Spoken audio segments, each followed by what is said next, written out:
What is up, everyone? Today we're going to talk about the upcoming UFC pay-per-view from a DraftKings DFS perspective. This week's card being headlined by Alexandre Pantoja versus Kai Asakura for the flyweight title. There's two 5-round fights, 14 fights overall. Going to be plenty of upside. And today we're going to talk about the slate as a whole. This will be more of an overview. I'm going to try really hard to not talk about ownership, to not talk about lineup construction, and I'm going to try to get more into how I see these fights actually playing out and less of a neutral point of view. So, with that being said, we'll get started with Chase Hooper versus Clay Guida. Chase Hooper 9.7K, Clay Guida coming back at 6.5K. You have Chase Hooper, who is a submission first grappler, who's made some improvements in the striking recently, but his go-to is a grappler, right? That's his style. And then Clay Guida is a wrestle first striker with some power in his hands, but he is a bit older now, and his weakness is being submitted. So I do understand why we have a wide line here. You got a young fighter on the come up versus an older fighter in Clay Guida, and you got the submission grappler in Chase Hooper versus the guy whose weakness is getting submitted in Clay Guida. Now, for DFS at 9.7K, that's a really tough price to get behind on a 14 fight card. And I think we're going to need the Chase Hooper performance against Borshev to have any interest in him here. I mean, you're going to need this like 130. I really do believe that on this card, he's going to need this type of score to get there. Now, because I've seen him do it, I know it's in his range of outcomes. Chase Hooper's in play, right? But I wouldn't say he's a good play. So we'll put Chase Hooper as a fine play. He has the potential upside to get there, but it's not likely, and it's definitely not the most likely outcome. And then Clay Guida, he's just not winning often enough, really. You could use him for a floor perspective, maybe, but even then, he is expected to lose by finish most of the time. So Clay Guida definitely an MME punt only. Moving on, Bryce Mitchell versus Gracie. I've been trying to analyze this fight the last couple of days from a DFS perspective. It's really tough because you have Bryce Mitchell, who's a nonstop grappler with submission upside, but he's fighting Gracie, who's part of, for those of you who don't know, the Gracie family is a legendary BJJ family, and they're known for their jiu-jitsu, right? So it's kind of a tough matchup for Bryce Mitchell in terms of finding a submission because he's fighting someone who's an expert in that area. And Bryce Mitchell's not really a KO kind of guy. And if there's one thing that Gracie is he's very durable and very tough. So what I'm getting at is it's hard for me to see a Bryce Mitchell finish here. Let's take a look at his ITD line. Plus 250, that's really, really poor at 9.5K. So you're going to need him to just put up a ton of volume, a ton of control time, and a few takedowns in a decision at 9.5K. I just don't think that's going to be enough. The one thing I will say is Crone is active. He throws a lot of strikes, and his last opponent, Charles Jourdain, was able to put up 80 significant strikes as well as 175 total strikes sitting in top guard, which could be a lot what this fight looks like, right? The problem is he had no takedowns because Gracie took himself down pulling guard, and he obviously didn't have a finish. So he only scored about, I think, 95 points. And if that's Bryce Mitchell here, it's not going to be enough to win the big GPP at 9.5K. So all in all, I think that Mitchell is a very fringy play because I really do think that his top upside outcomes need a finish, and I just don't see it being that likely. Gracie, we'll talk about him a bit. He's kind of submission or bust. And hey, I mean, at 6.7K, sure, as a punt, why not? But he's plus 650. You're just playing him as a punt, not really any serious consideration for him. So we'll put him as another fringy play just because his win condition could potentially score well. Moving on, kind of the Nezachukwu versus Brezki. Brezki, I don't see any upside for him. His win condition in my mind is a low scoring, close decision. He's already plus 500 to win. Not a lot of interest there. Kennedy minus 650. With him, the issue is he's a light heavyweight, pure striker for the most part. Low volume, so you're going to need a first round finish, preferably with a knockdown. You can see in his last fight, he was able to get the round 1 KO with an unusual amount of high volume from him. And he got 110 at 9.7K, and it wasn't enough, right? So it really does come down to the knockdown variance. You got to hope that they count a knockdown on the stat sheet, and you got to hope that he gets in round 1. So you just it's just tough. I mean, how often is he doing that? Plus 165. I guess it's okay. So we'll put Kennedy as a fine play. I don't think he has that slate breaking upside that Bryce Mitchell and especially Chase Hooper could have, like these 130s. I don't think that Kennedy has that outside of a first minute finish, which is just so unlikely. So I can't put him above like a guy like Chase Hooper, but he can definitely score like 100, 105 here pretty frequently. So he's definitely the side of this fight. If anything, Brezki's probably a full fade besides 150. And I think that he can put up 90 to 105 semi-consistently here, but I just don't see that top outcome of 130 plus. Moving on, co-main event, Shavkat Rakhmonov versus Ian Garry. I think Ian Garry is a great play. Now, it does worry me because when I think of Ian Garry, I think where fantasy points go to die. That's my first thought. He's a low-volume striker. He's very meticulous. He's very selective with his shots. He's very technical, and he doesn't have a lot of takedown upside. Now, what made me feel better about it was I looked at his last fight, which was abysmal from a fantasy perspective. 19 strikes, 2 takedowns, 65 strikes. He put up 70 points, 70 minus the 30 for a decision win. He put up 40 points, right? So, 40 divided by 3 rounds, 13 times 5 rounds plus decision win, that's 90 plus points. And at only 7K, I think that's good enough. Even if he's very low output, he's very low fantasy output, he can still put up 90 plus in a decision relatively easily. And for that reason, I think he's a good play this week. It's just a lot of his wins are going to be optimal. Now, how often is he winning? Plus 300, not the best, but you know what? I think it's good enough. So Ian Garry, definitely someone in this low tier underdog range that I have a lot of interest in this week. And then Shavkat Rakhmonov, elite finishing upside. He's won all of his fights by finish. So if he wins by finish here at 9.2K, it's probably enough. Now, I don't want to talk about ownership, but he will be high owned. I'll just say that. So that is something to think about. And if it does go 5 rounds, he probably has a bigger ceiling than we've seen in any of his prior fights. So Shavkat is certainly – actually, you know what? We'll put this. This fight is going to be a great fight to target. Moving on, we'll talk about the Dominic Reyes versus Anthony Smith fight. Dominic Reyes should have some KO upside. Anthony Smith, once again, I just don't see a ton of finishing upside from him. And he's already 3-1 underdog, so I don't have a lot of interest in him. I just want to see what Dominic Reyes in round 1 is. Plus 200. What is he? ITD minus 170. Yeah, Reyes is fine.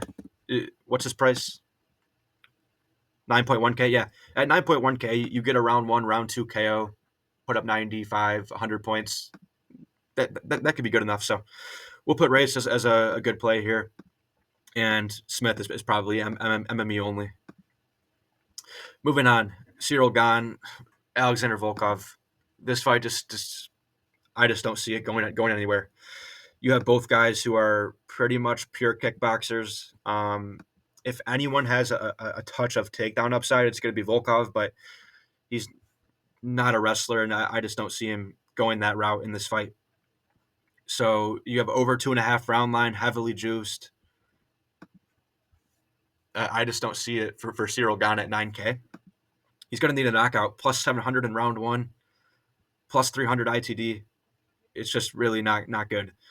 Volkov, same thing. So this fight's a pass in everything besides the MME. Movsar Evloev versus Aljamain Sterling. So I have a bit of a take on this fight. I think people see Aljamain Sterling, former champion, has the accolades, wins over Piotr Jan, all that stuff. I just think that in this matchup, he could be the illusion of value, right? You're getting Aljamain Sterling at over plus 200. It seems like the line is wide, but the more I look into it, the more I just believe that Evloev is the night and day better wrestler, better grappler. I think he's a better striker, way more power on the feet, and I believe his career trajectory is trending higher. He's young. He's never won a belt yet. Hungry. Whereas Aljo, I feel like, is kind of on the way out. Just don't think he has the same hunger as a guy like Evloev has. So the more I think about it, the more I do like Evloev here. The issue is it's hard to guess how this fight's going to play out from a DFS perspective because both guys are high-level grapplers at the end of the day.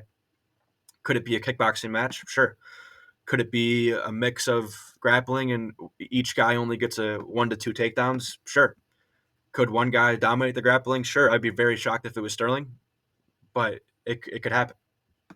And I think at the end of the day, Sheets was talking about this fight yesterday, and I do agree with what he said.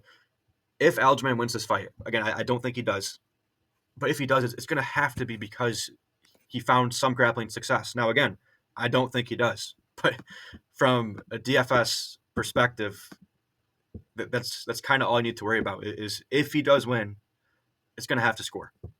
So I'm going to be forced to put Sterling as a good play here.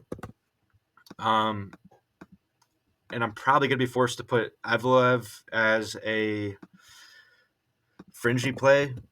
But if you want to know my personal opinion with a little bit of bias, I think it's Evloev or pass here. I definitely have a lot more interest in the Evloev side.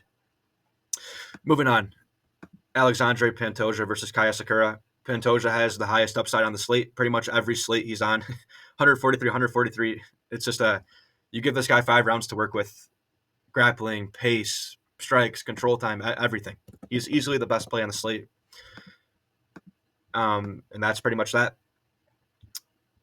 Kai Asakura, let's take a look here. I mean, he has 5 rounds to work with for one. He has, I believe, some knockout upside, plus 250. That's a pretty good ITD line.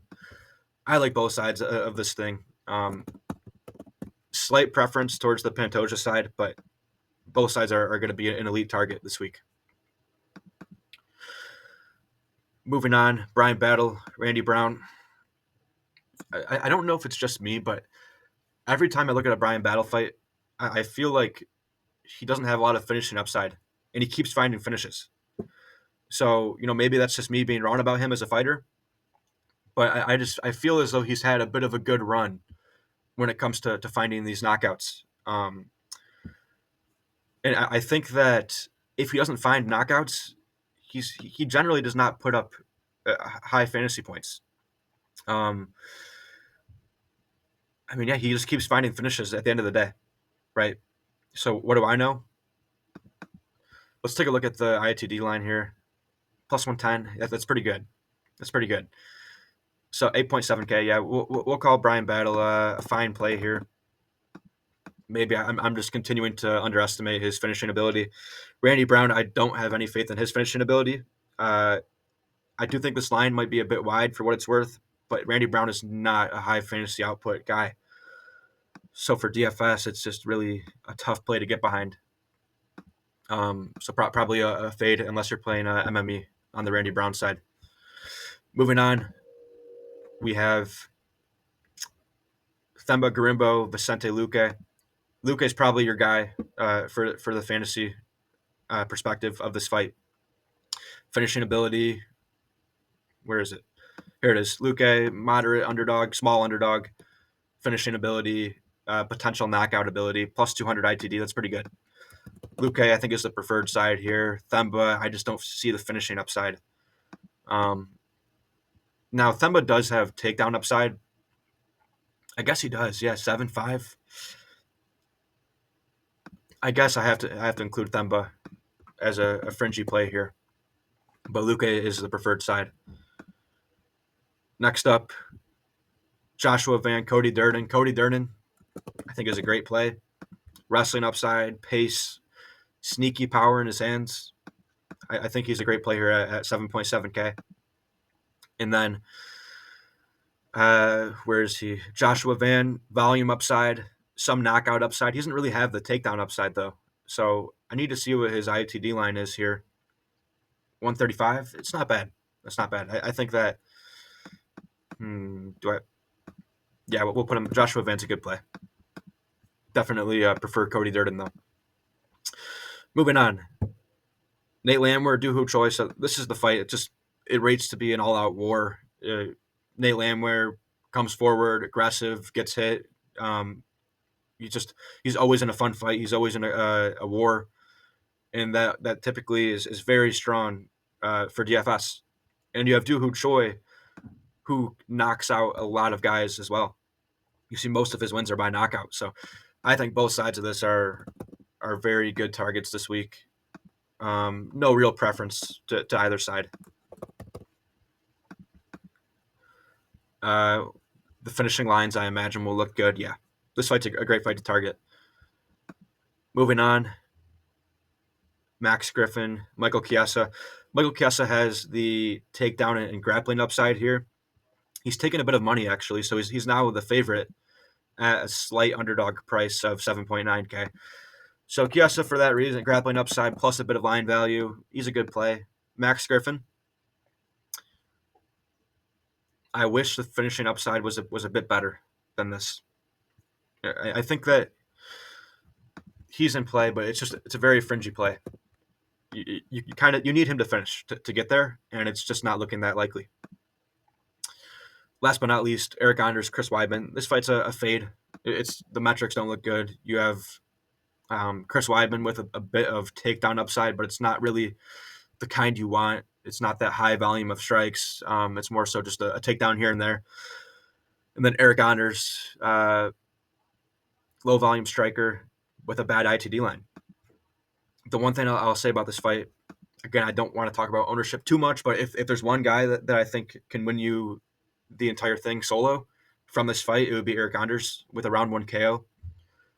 And I think that's what you're going to need. For this fight to get there on the Eric Anders side, you probably need a round 1 KO from him. Plus 700, it's not likely. So I'll definitely play a bit of it in MME, but for the purposes of this video, it's neither side of that fight is a good play. So that's going to do it. If you have any questions, leave a comment, and I will see you guys in the next one. Thank you for watching.